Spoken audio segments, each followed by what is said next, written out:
Welcome to this Roll for Crit movie review. Today, we're going to take a look at Escape Room. This just released this weekend, January 4th, and we thought we'd take a look at this because of all the escape room games that have been coming out recently. That's right. Directed by Adam Robitel. It stars Deborah Ann Wald, Taylor Russell, Tyler Labine, and others. And it is about a group of people who are invited to join in a mysterious escape room game for a prize of, I want to say, $100,000, $10,000. For some reason, 10,000 in my head, but a large sum of yes, number I think that's the important of money thing. with zeros. And they find that it is more dangerous than your average escape room, and they have to puzzle their way to survival, essentially, as it were. Escape rooms are a thing that we have done.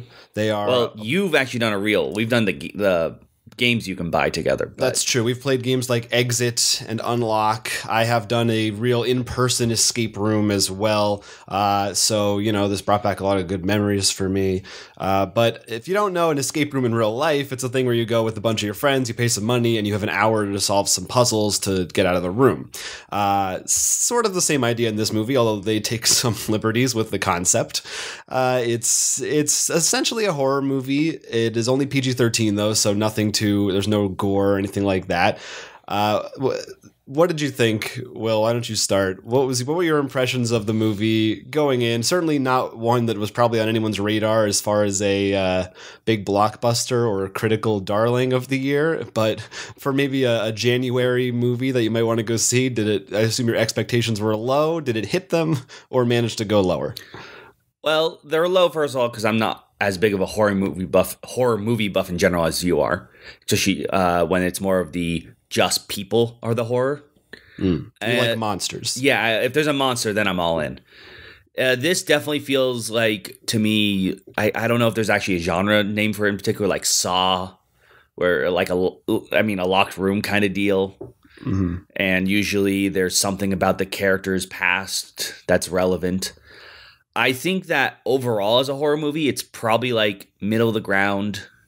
It's nothing, I think, too exceptionally amazing. It's not the worst movie. It's no Birdemic. It's probably, if you like a horror movie, it's fine. You'll see it. You'll be like, okay, I maybe you had a good time. If you enjoy horror movies, I think. Yeah, Saw is definitely an obvious comparison. It's very Saw-like. It also made me think, I think the big difference from Saw is that it's not as much about moral choices. It is more about actual puzzles. I just meant that general idea of you're right. It's definitely, that was probably a fresher, because I think most of the Saw movies, I've only seen 2 of them, so I can't fully quote, but usually most of the characters are not good people or have a huge flaws, a major point. And I don't think in this one that was as much with all the characters. Like, sure, some of them are more morally ambiguous as you'll go on through the movie, but it's not like this one's the drug addict, this one's the murderer kind of deal, The motivations are very different. It also reminded me a lot of the old movie Cube. Another very similar, people are trapped in a thing. I know you've talked about that one. They don't know why they're there. They have to figure a way out. Also, really, I'll just keep going. Really reminded me of the Zero Escape games on handheld, on DS or PSP, or maybe I think they're on Steam now as well. 999 and its sequels, which are pretty much the exact same concept. They are people in an escape room. They go a little more supernatural with it, however. Now, one thing I'm curious about with this is, I know I've talked to you before about your experience in the escape room. I felt like for a lot of the rooms they were in, most of them were less puzzles as much as playing like I Spy to find the pieces. Yeah, it's an interesting thing because I'm wondering if that's a common thing or is there more? My experience, and I think this applies to the home games we've played as well, is that there's much more math. There's usually, even not like real math, but you're trying to solve equations almost, or like put together colors and puzzles. This is definitely a version that I think they wanted the audience to be able to follow along with. Characters have to make some leaps sometimes because they're like, look, we just have to move this along. That's the other thing that's weird about this is most escape rooms are a room. This is a very elaborate thing where there's like 5 or 6 different locations they move between, and each one has like a theme, 2 puzzles in it. Yeah, a theme, and then it's like you figure one thing out and you leave, and usually it's like 20 20 in one room, which I understand why I did that, because for the movie's purposes, it's you want to keep it visually interesting. And I actually thought a lot of the rooms they had and the concept, some of them were really cool. Yeah, I think conceptually with the different rooms helps a lot, because especially in a movie like this, I feel like if you're stuck in one room, you have to have like stellar than character performance. I mean, the Hateful Eight kind of deal. And while these characters each little things, I don't think that was a major point. Like they were like, this is this character, this is this kind of deal, you know. Yeah. So I thought the rooms add a bit more to maybe that horror element that you'd expect, the tension, I guess, for where they're going to end up next, especially when the first room, I think, helped ratchet that to be just like how, I mean, it's not the craziest room maybe, but enough to be that, oh man, what could they possibly do next? Yeah, no, there was some cool stuff going on there. The characters definitely aren't anything to write home about too much. I did recognize Deborah Ann Wall from Daredevil. I don't know if you realized that's who that is. The one who was in an army vet. I did not recognize. Yeah, no. I think overall, I thought it was pretty fun. I thought I did enjoy it. I do think of it kind of as just a Saw light. If you like that kind of thing, I think there's fun to be had. There's definitely the logic doesn't always pull together, and there's some things that are stupid that you just kind of have to let go for the sake of the film. It's certainly nothing great. I wouldn't say anyone should really pay to go see it, honestly. But if it comes to Netflix or something like that, and you like these types of movies, I think it's an okay watch. Yeah, I think that it comes down, if you like horror, those kinds of movies, maybe this is for you. If you're going in there because you like escape rooms, I'd honestly spend the money for the ticket, because I think it's about the same price for like an exit or something. Probably like that. should. Although part of me almost could see like a group of friends who like actually does a lot of escape rooms might get a kick out of going together. I would have, but the problem is, I feel like I said, I feel like it was more I Spy stuff. Like one of the things I actually thought about a little bit later was, Da Vinci Code, where each time he has to solve a puzzle, but it goes to a new place, and I felt like treasure. Yeah, but I don't feel like the two times I felt like there actually were puzzles, I don't know where outside them saying it was a puzzle. Like, I don't know where they got to it. There was a lot of things that were like, either the puzzle was pretty easy, or they're in this giant area and it's like, what are the odds they could possibly find that one little thing and know that to read that, and that's a clue. Where I feel like, because in most escape rooms there's like 50 things and all of them are clues to different puzzles. This was like, you have to find the one thing. Well, I was even forgiving for that, for like if they read something, because I can understand why the game master would hide it somewhat. But some of them are like, once you have the puzzle, I'm like, how do you even know how to solve? Like, how did you get to that solution? Right. All right. So those are overall thoughts. Maybe see it if you like these types of things, but don't rush out and see it probably. But if you have watched it already, or you just don't care, we'll talk spoilers now. All right. So this is your spoiler warning. We're going to give you a good maybe 5 seconds to get out. All right. So, first thing, let's go through each room and we'll discuss it. The first room they go in, the lobby, I guess we'll call it, turns out to be an oven. Right, a giant oven. Outside of that, what did you think that that scene? What do you mean? Just like setting up the characters. I thought it was a pretty good intro. It was kind of weird how they decided to, in the beginning of the movie, you see some of the characters actually get invitations in the mail, and then there are some new characters when you get there.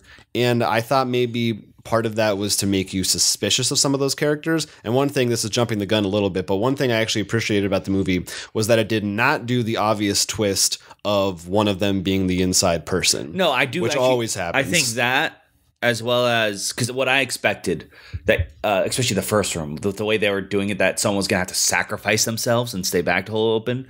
So there were a couple things like that are like, well, at least you didn't do that, And I thought the way people died, it was I thought pretty effective how I cared just enough to be like, oh no, like that's a bad way to die, drowning in under an ice wall or falling down a giant shaft in a building or whatever. And that was definitely my favorite scene in the movie was the upside down room. I thought that was one of the coolest concepts that they had. Do you want to jump straight there, or do you want to? Yeah, unless you have something else to. I definitely think of the rooms, I like that first of all because there is a puzzle in there. Well, granted, it's one of the ones I'm like.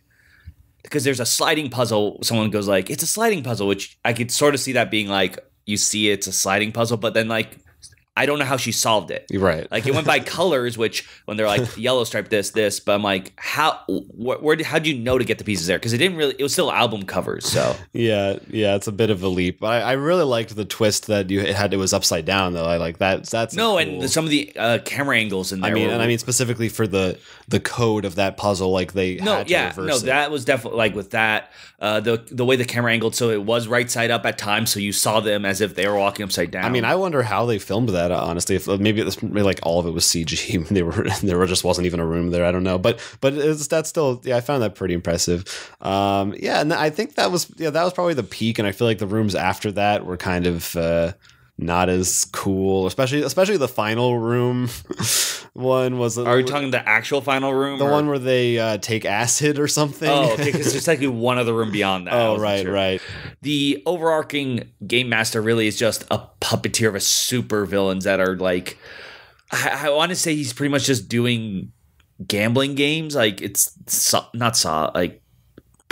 the Purge villains. They're just a bunch of super rich people that like watching. They're definitely, they didn't put too much thought into who was doing this and why.